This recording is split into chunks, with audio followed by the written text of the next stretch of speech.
नमस्कार दोस्तों, आप सभी का स्वागत है टारगेट विद नीतीश में। आशा करता हूं कि आप सभी अच्छे होंगे और कोरोना महामारी के बीच सजग और सतर्क होंगे। आज के इस एपिसोड में हम एक नई पहल कर रहे हैं। आज से हम ज्योग्राफी को जो है पूरे बेसिक से भारत का ज्योग्राफी शुरू कर रहे हैं और ज्योग्राफी को जो है जो भी पॉइंट मुख्य बिंदु हैं उनके माध्यम से जो है मैं इस व्याख्या को दूंगा और जब व्याख्या कंप्लीट हो जाएगा उसके बाद जो है इससे संबंधित यानी कि जो भी टॉपिक चल रहा होगा उससे संबंधित जो भी प्रश्न पूछे गए हैं विभिन्न परीक्षाओं में उनका प्रश्नों का संग्रह आपके सामने पेश किया जाएगा। तो आइए शुरू करते हैं आज का यह नया पहल। अगर आपको अच्छा लगे तो कमेंट शेयर जरूर कीजिएगा और अपने मित्रों के पास भी पहुंचाइएगा। आइए शुरू करते हैं आज का यह महत्वपूर्ण भाग। मेरा नाम है नीतीश कुमार। इस वीडियो के माध्यम से हम निम्नलिखित बिंदुओं को जानेंगे। पहला बिंदु जिस पे हमको फोकस करना है वह है भारत का सामान्य परिचय हम देंगे। दूसरा जो बिंदु है भारत की भूमि की लंबाई कितनी है, उत्तर से दक्षिण पूर्व से पश्चिम, भारत के भूभाग का कितना भाग पाकिस्तान और चीन के कब्जे में है, इस पर भी फोकस किया जाएगा। भारत के पड़ोसी देश जिनके साथ भारत की स्थलीय सीमा लगती है उनके बारे में भी हम लोग बातचीत करेंगे। और चौथा बिंदु है भारत के स्थलीय सीमा एवं समुद्रीय सीमा की कुल लंबाई कितनी है और स्थलीय सीमा किसको कहते हैं और समुद्री सीमा किसे कहते हैं। द्वीपों के साथ जो भारत की कुल समुद्री सीमा है उसकी लंबाई कितनी है और द्वीपों को छोड़कर भारत के मुख्य भूमि की सीमा की लंबाई कितनी है, इस पे हम लोग आज डिस्कशन करेंगे पूरे विस्तार के साथ। अगर आपको यह एपिसोड अच्छा लगे तो कमेंट और शेयर जरूर कीजिएगा ताकि हमारी हौसला बढ़ता रहे। आइए शुरू करते हैं आज का ये महत्वपूर्ण भाग। पहला बिंदु है भारत का सामान्य परिचय। पहला बिंदु है, जैसा कि आप जानते हैं कि भारत जो है एशिया महाद्वीप का एक प्रमुख देश है। अब प्रश्न ये उठता है कि आखिर में महाद्वीप क्या है। तो जो संपूर्ण पृथ्वी का भूखंड है जिसमें पर्वत पठार नदियां सब शामिल हैं उनको जो है 7 भागों में बांटा गया है। पूरा जो पृथ्वी का क्षेत्रफल है भूखंड उसको 7 भागों में बांटा गया है। इसी में जो है एशिया महाद्वीप, इसे ही महाद्वीप कहा जाता है। इन 7 खंडों को महाद्वीप कहा जाता है जिसमें शामिल है एशिया, यूरोप, अफ्रीका, उत्तरी अमेरिका, दक्षिणी अमेरिका, ऑस्ट्रेलिया, अंटार्कटिका। और एशिया महाद्वीप जो है वो विश्व का सबसे बड़ा महाद्वीप है। तो भारत भी जो है वो एशिया महाद्वीप में स्थित है। भारत जो है वो विश्व का क्षेत्रफल के हिसाब से 7वां सबसे बड़ा देश है। भारत का जो क्षेत्रफल है वो 32,87,263 वर्ग किलोमीटर है। और ये जो क्षेत्रफल है 32,87,263 वर्ग किलोमीटर, इनसे भी बड़े 6 और देश हैं जिनके नाम है रूस, कनाडा, अमेरिका, चीन, ब्राजील, ऑस्ट्रेलिया। ये जो है भारत से भी बड़े देश हैं। और भारत का जो स्थान है क्षेत्रफल के हिसाब से वो 7वां है। और भारत का जो संपूर्ण क्षेत्रफल है वो पूरे विश्व के क्षेत्रफल का 2.4% है। और जो जनसंख्या निवास करती है भारत में 2011 की जनगणना के अनुसार वह 70.5% जो जनसंख्या भारत में निवास करती है। तो आप देख सकते हैं कि भारत के पास भूखंड तो बहुत कम है लेकिन जो जनसंख्या है विश्व के अन्य देशों की अपेक्षा काफी घनी जनसंख्या है यहाँ पे भारत में। तो अगर आपसे प्रश्न पूछा जाए कि भारत किस महाद्वीप का देश है तो भारत जो है एशिया महाद्वीप का देश है। भारत विश्व के क्षेत्रफल के हिसाब से कौवां सबसे बड़ा देश है तो भारत 7वां सबसे बड़ा देश है। लेकिन अगर यहीं पे जनसंख्या की बात की जाए तो जनसंख्या के हिसाब से भारत विश्व का दूसरा सबसे बड़ा देश है। पहले नंबर पर कौन है? चाइना है। भारत से जो बड़े देश हैं उनके नाम क्षेत्रफल के घटते क्रम में इस प्रकार है, आप देख रहे हैं। तो जो रूस इसमें जो फर्स्ट नंबर पे आ रहा है, रूस एक ऐसा देश है जो यूरोप और एशिया महाद्वीप दोनों में फैला हुआ है। और जब सोवियत संघ का विघटन हुआ 1991 में, उसके पहले आप कल्पना कर सकते हैं कि रूस कितना बड़ा रहा होगा। आज जब सोवियत संघ का विघटन हो गया 1991 में तो उसके बाद जो है रूस से जो है जो देश जुड़े हुए थे, जो सोवियत बनाए हुए थे, उनमें से कुछ देश जो है बाहर निकल गए। फिर भी जो है रूस विश्व का सबसे बड़ा देश बना हुआ है। और जो भारत का सामान्य परिचय है, भारत में वर्तमान समय में आप कुछ ही दिन पहले जो है जो जम्मू कश्मीर राज्य था उसको दो भागों में बांटा गया है, दो केंद्र शासित प्रदेशों में बांटा गया है, लद्दाख और श्रीनगर, यानी कि जम्मू कश्मीर और लद्दाख में बांटा गया है। लद्दाख में जो प्रमुख शहर हैं उनका नाम है कारगिल, लेह, और जम्मू कश्मीर में जो प्रमुख शहर हैं उनका नाम है जम्मू और श्रीनगर। तो ये जो है दो केंद्र शासित प्रदेश बन चुके हैं। और फिर से जो दमन एवं दीव हैं एवं दादरा एवं नगर हवेली, उनको भी जो है मिलाकर एक केंद्र शासित बना दिया गया है। तो इस प्रकार आप देख रहे हैं कि भारत में जो टोटल वर्तमान में राज्य हैं उनकी संख्या 28 हो गई है पुनः एक बार। और जो केंद्र शासित प्रदेश पहले 7 हुआ करते थे, उसमें दो केंद्र शासित प्रदेश और जुड़े, जम्मू कश्मीर और लद्दाख। तो इसके कारण जो है केंद्र शासित प्रदेशों की संख्या 9 हो गई थी। लेकिन जब गुजरात के पास स्थित दमन एवं दीव और दादरा एवं नगर हवेली को एक केंद्र शासित प्रदेश बना दिया गया, मिला के संयुक्त कर दिया गया, तो केंद्र शासित प्रदेशों की संख्या जो है 2 घट रही है तो 1 बढ़ रहा है, क्योंकि इन दोनों को मिलाकर जो है 1 किया जा रहा है। तो 9 से जो है 7 हुई दोनों, और फिर से 1 जोड़ देंगे तो वर्तमान समय में 8 केंद्र शासित प्रदेश हैं। तो अब जो है भारत में कुल अगर पूछा जाए कि वर्तमान समय में भारत में कुल राज्यों की संख्या कितना है, तो आप बताएंगे भारत में वर्तमान समय में कुल राज्यों की संख्या 28 है और केंद्र शासित प्रदेशों की संख्या 8 है।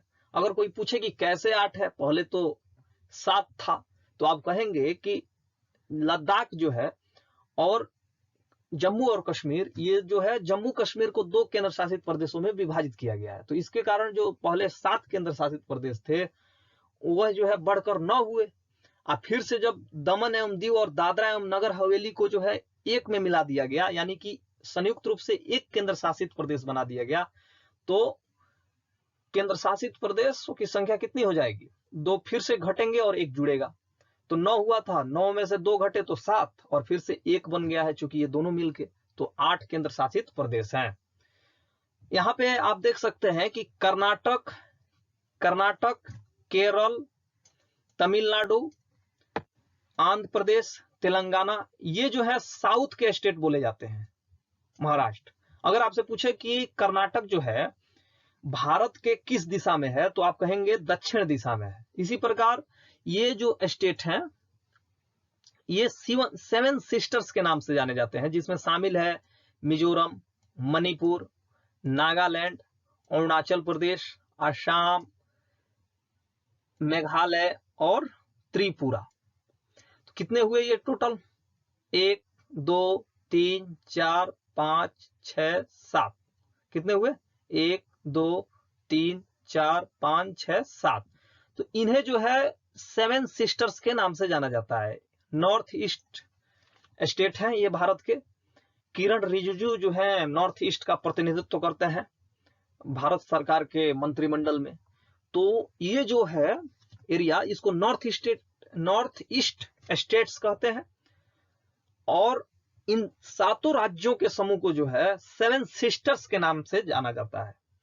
इसी प्रकार अगर बात किया जाए कि कौन कौन केंद्र शासित प्रदेश कहां है, तो बंगाल की खाड़ी में आप जानते हैं कि अंडमान निकोबार द्वीप समूह है, ये एक केंद्र शासित प्रदेश हुआ। दूसरा केंद्र शासित प्रदेश पुडुचेरी हुआ। तीसरा जो केंद्र शासित प्रदेश है वह लक्षद्वीप हुआ। चौथा केंद्र शासित प्रदेश आपका हो जाएगा दमन एवं दीव एवं दादरा एवं नगर हवेली, चौथा केंद्र शासित प्रदेश। इसके अलावा जो है आप जानते हैं चंडीगढ़ एक केंद्र शासित प्रदेश है। चंडीगढ़ के अलावा जो है नई दिल्ली भी एक केंद्र शासित प्रदेश है। और उसके अलावा जम्मू और कश्मीर और लद्दाख जो हैं 2019 में बनाए गए केंद्र शासित प्रदेश हैं। तो केंद्र शासित प्रदेशों की जो कुल संख्या हो रही है, आप यहां देख रहे हैं कि वर्तमान में कितने केंद्र शासित प्रदेश हैं? 1, 2, 3, 4, 5, 6, 7, 8। वर्तमान में जो है कुल 8 केंद्र शासित प्रदेश हैं। अगर आपसे पूछा जाए कि लक्षद्वीप जो केंद्र शासित प्रदेश है वह कहाँ स्थित है, तो आप कहेंगे अरब सागर में स्थित है, केरल तट से जो है लगभग 150 से ऊपर किलोमीटर की दूरी पर स्थित है। और जो पुडुचेरी है आप कहेंगे कि तमिलनाडु के तट पे स्थित है। पुडुचेरी आप देख रहे हैं यहाँ पे चिन्ह दिया हुआ है। और अंडमान निकोबार द्वीप समूह जो है ये बे ऑफ बंगाल में स्थित है। तो इस प्रकार जो है ये रहा इसका विश्लेषण।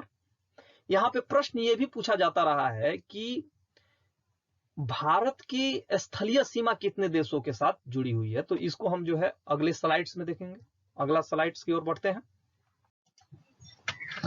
दूसरे स्लाइड्स में हम देखेंगे कि भारत के भूभाग का कितना भाग पाकिस्तान और चीन के कब्जे में है। मुख्य फोकस हमारा इस स्लाइड में इसी बिंदु पर रहेगा।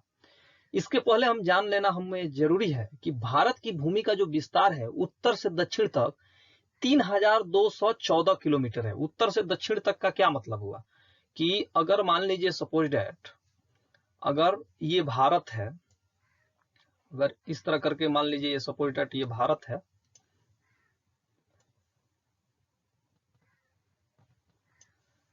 अगर ये भारत है तो जो जम्मू कश्मीर से लेकर कन्याकुमारी तक की जो डिस्टेंस है इसको बोलेंगे उत्तर से दक्षिण।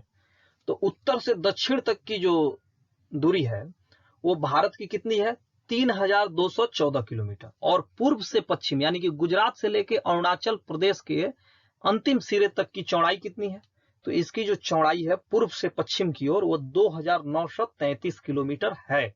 यहाँ पे जो मैप है वो अच्छा से इसलिए नहीं बन पाया है क्योंकि यहाँ माउस के प्रयोग से जो है ये लिखा जा रहा है। तो इसके कारण जो है माउस से तो आप जानते ही हैं कि अगर पेन रहता तो नक्शा अच्छा बन सकता था, माउस से उतना अच्छा नहीं बन सकता है, उसके लिए प्रैक्टिस करना होगा। इसलिए यहाँ मैप पर कृपया कमेंट न करें।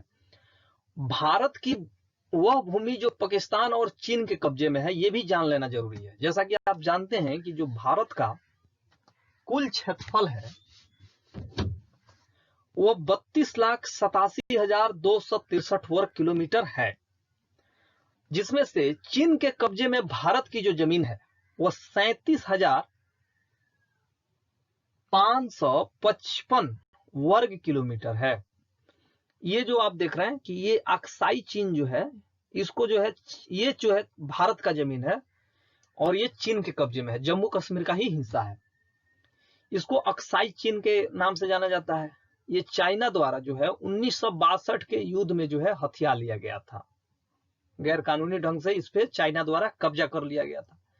उसी प्रकार ये भी प्रश्न है कि चीन के कब्जे वाले क्षेत्र को तो अक्साई चीन कहते हैं, लेकिन पाकिस्तान के कब्जे वाले क्षेत्र को क्या कहते हैं, तो पाकिस्तान का जो कब्जे में भारत का जम्मू कश्मीर का हिस्सा है, आप देख रहे हैं जो ग्रीन कलर का दिया हुआ है ये भारत के जम्मू कश्मीर का ही हिस्सा है, अभिन्न हिस्सा है जो पाकिस्तान के कब्जे में है।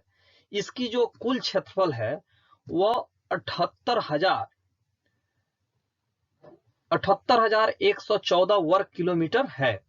इसको पाक ऑक्युपाइड कश्मीर कहा जाता है, यानी कि हिंदी में इसको सिंपल भाषा में कहें तो पाक अधिकृत कश्मीर।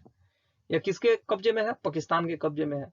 और इसी में से कुछ हिस्सा जो है लगभग 5000 वर्ग किलोमीटर के आसपास ये क्षेत्र आप जो देख रहे हैं ये क्षेत्र जो है पाकिस्तान ने चाइना को 1963 में दे दिया था।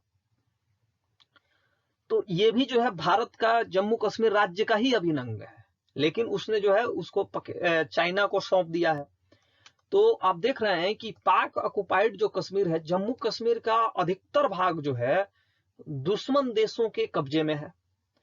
पाक ऑक्युपाइड कश्मीर का क्षेत्रफल आप देख ही रहे हैं कि 78,114 वर्ग किलोमीटर है और अक्साई चीन का क्षेत्रफल 37,555 वर्ग किलोमीटर है।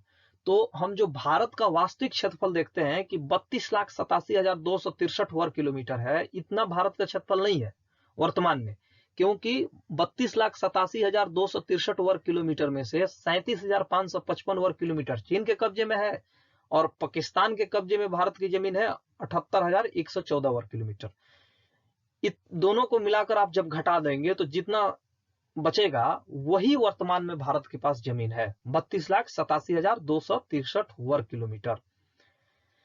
इसके अलावा अगर बात करें तो वर्तमान में भारतीय मैप आप देखेंगे किसी भी किताब में, तो ये मैप जो ऊपर वाला मैप लगाया गया है, इसी को मैप को दिखाया जाता है, क्योंकि रियल में भारत का जो जमीन है वह यहां से लेकर एकदम नीचे तक है। ये पूरा भारत का जमीन है और ये भी जो है भारत का जमीन है, इसलिए जो है भारत सरकार हमेशा दिखाती है, जबकि ये जो पोर्शन है ये चाइना के कब्जे में है। फिर से यहाँ पे जो है जो ये पोर्शन है वह जो है पाकिस्तान के कब्जे में है। तो ये तो जमीन तो भारत का ही है ना, तो इसलिए भारत सरकार द्वारा इसे अपने मैप में दिखाया जाता है। संभावना है कि आने वाले समय में भारत जो है अपने जमीन को अपने सीमा क्षेत्र में कर ले, यानी कि उस पर संप्रभुता अपनी कायम कर ले। वर्तमान में इसकी संप्रभुता जो है इस जमीन की, इस पे संप्रभुता चाइना की है और इस पे संप्रभुता पाकिस्तान की है। इसको जो है पाक ऑक्युपाइड कश्मीर कहते हैं। और यहां से जो ये लाइन देख रहे हैं आप, इसको लाइन ऑफ कंट्रोल कहते हैं, जिसको एलओसी के नाम से आप जानते हैं, लाइन ऑफ कंट्रोल। और ये जो चाइना से जो ये बॉर्डर लगा हुआ है, ये वाला जो सीमा की बात हो रही है, ये वाला, इसको जो है लाइन ऑफ एक्चुअल कंट्रोल कहते हैं। ये अक्साई चीन और जम्मू कश्मीर के वर्तमान में ये क्षेत्र जो है लद्दाख बन चुका है। जैसा कि आप जानते हैं कि 2019 में जो है गृह मंत्री द्वारा इस तरह का प्रस्ताव पेश किया गया था, जो प्रस्ताव लोकसभा और राज्यसभा दोनों में पारित हुआ और राष्ट्रपति की सहमति भी मिल गई कि जम्मू कश्मीर राज्य का विभाजन किया जाए। तो लद्दाख, वर्तमान में ये लद्दाख हो चुका है, जिसमें लद्दाख में ही पाक ऑक्युपाइड कश्मीर का कुछ हिस्सा आ रहा है और अक्साई चीन आ रहा है। और ये वाला जो हिस्सा है ये जम्मू एंड कश्मीर हो गया है। इसका भी कुछ हिस्सा जो है पाकिस्तान के कब्जे में है, कुछ हिस्सा जो है पाकिस्तान के कब्जे में है। तो इस प्रकार क्वेश्चन ये भी पूछा जाता रहा है कि भारत के भूमि का विस्तार उत्तर से दक्षिण कितना है, तो आप याद रखिएगा 3,214 किलोमीटर, जबकि पूर्व से पश्चिम कितना है, 2,933 किलोमीटर है। पाकिस्तान और चीन के कब्जे में कितना है, बस आपको ये याद रखना है कि कितना जमीन जो है चीन के कब्जे में है और कितना पाकिस्तान के कब्जे में है। जो पाकिस्तान के कब्जे में है उसको क्या कहते हैं और जो चीन के कब्जे में है उसको क्या कहते हैं। तो चीन के कब्जे वाले को अक्साई चीन कहते हैं और पाकिस्तान के कब्जे वाले क्षेत्र को पाक ऑक्युपाइड कश्मीर कहते हैं, यानी कि पीओके। एक बिंदु ये भी फोकस में रखिएगा कि जो पाक ऑक्युपाइड कश्मीर है और जो भारतीय राज्य है जम्मू कश्मीर ही बोलिए, उसके बीच की जो एक लाइन खींची गई है उसको क्या कहते हैं, तो लाइन ऑफ कंट्रोल कहते हैं, जो पाक ऑक्युपाइड कश्मीर और जम्मू कश्मीर के सीमा के बीच का निर्धारण करता है सीमा। और अक्साई चीन और जम्मू कश्मीर राज्य के बीच जो है वो लाइन ऑफ एक्चुअल कंट्रोल कहा जाता है। और वर्तमान में ये लद्दाख हो चुका है, जम्मू कश्मीर भी 2 भागों में विभाजित हो चुका है। अगले स्लाइड में आप देखेंगे, इस स्लाइड्स में हम देखेंगे कि 7 पड़ोसी देशों के साथ स्थलीय सीमा भारत की लगती है। तो भारत के जो पड़ोसी देश हैं वे कौन कौन से हैं जिनके साथ स्थलीय सीमा रखती है। याद रखिएगा, श्रीलंका के साथ भारत की स्थलीय सीमा नहीं लगती, क्योंकि श्रीलंका जो है, श्रीलंका के साथ भारत की समुद्रीय सीमा लगती है। जो स्थलीय देश जिनके साथ लगती है उनकी संख्या 7 है। एक है अफगानिस्तान। अफगानिस्तान से भारत की जो यहाँ पे सीमा आप देख रहे हैं, लगभग 106 किलोमीटर का जो है सीमा भारत का जम्मू कश्मीर राज्य अफगानिस्तान से साझा करता है। ये हो गया।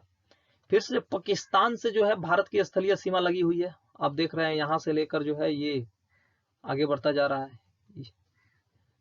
पाकिस्तान से स्थलीय सीमा लगी हुई है भारत की। तो पाकिस्तान से जो सीमा लंबाई है वह 3323 किलोमीटर है। इसी प्रकार भारत की स्थलीय सीमा नेपाल के साथ भी लगी हुई है। नेपाल के साथ आप देख सकते हैं कि ये सीमा लगी हुई है। तो नेपाल के साथ जो है 1751 किलोमीटर है। म्यांमार के साथ भी सीमा भारत की लगी हुई है। म्यांमार का ये देखिए, ये म्यांमार की सीमा के साथ लगा हुआ है। तो म्यांमार के साथ जो है 1643 किलोमीटर लगा हुआ है। भूटान के साथ कितना लगा है, 699 किलोमीटर। तो भूटान यहाँ पर स्थित देश है, ये है भूटान। इसके साथ भारत की जो सीमा है वो 699 किलोमीटर लगा हुआ है। और चाइना के साथ जो है भारत की सीमा 3488 किलोमीटर लगी हुई है। तो अगर देखा जाए तो और बांग्लादेश यहाँ पे है, ये है बांग्लादेश। बांग्लादेश की भारत की सीमा लगभग 4096 किलोमीटर है। तो प्रश्न ये पूछा जाता रहा है कि किस देश के साथ भारत का स्थलीय सीमा सर्वाधिक लंबा है? तो इसका सही उत्तर हो जाएगा बांग्लादेश, 4096.7 किलोमीटर है।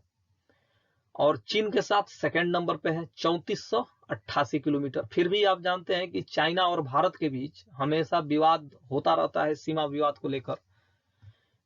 कभी चाइनीज सैनिक जो है भारत में घुस आते हैं और भारतीय क्षेत्र पर कब्जा करने का प्रयास करते हैं, तो भारतीय सेनाओं द्वारा उस मारकर भगाया जाता है उन्हें।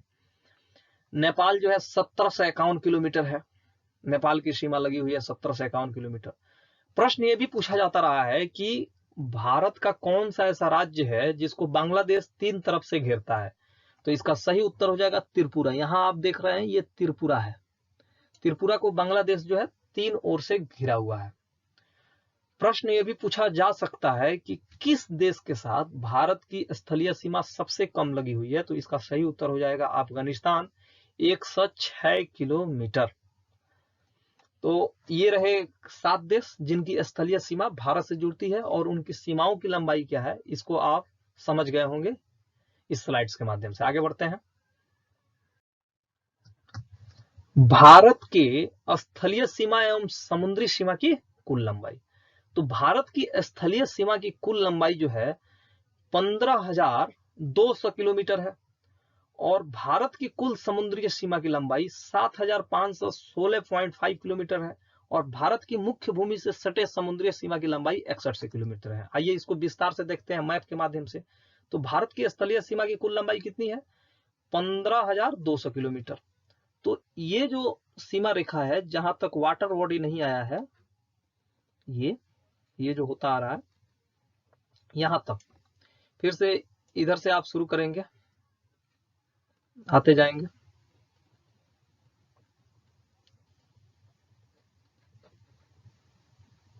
इस तरह करते करते आएंगे यहाँ पे।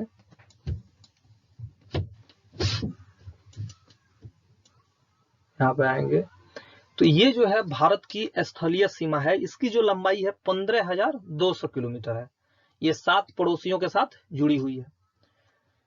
ये भी जो है चूंकि ये बांग्लादेश है, इसके साथ जो है भारत की सीमा लगी हुई है, तो ये भी स्थलीय सीमा के अंतर्गत आ जाएगा। तो ये टोटल जो लेंथ हो रहा है ना, इसको जो है हम भारत की स्थलीय सीमा बोलेंगे। यहाँ पे सिक्किम है, ये सिक्किम है, सिक्किम राज्य। तो भारत की जो स्थलीय सीमा की कुल लंबाई है, यानी कि स्थल से जुड़े हुए हैं, स्थल, वो 15,200 किलोमीटर है, और भारत की कुल समुद्री सीमा की लंबाई कितनी है? 7,516.5 किलोमीटर। तो समुद्री सीमा का मतलब ही हुआ जो तट से जुड़े हुए हैं। यहां से आप शुरू करेंगे, ये होते हुए आएंगे, ये जो है जहां तक पानी वाटर बॉडी है यहां तक, ये भारत की जो है समुद्री सीमा है, और मुख्य भूमि की ये समुद्री सीमा है। मुख्य भूमि की समुद्री सीमा कितनी है? 6100 किलोमीटर है मुख्य भूमि की। भारत का जो मैप आप देख रहे हैं, इसके साथ जो सीमा लगी हुई है समुद्रों के साथ, उसकी कुल लंबाई कितनी है? 6100 किलोमीटर है। वहीं अगर टोटल की बात की जाए, टोटल जब किया जा रहा है तो 7,516.5 हो जा रहा है, क्योंकि यहाँ पे जो द्वीप है लक्षद्वीप समूह, तो लक्षद्वीप समूह में जो है कई द्वीप है।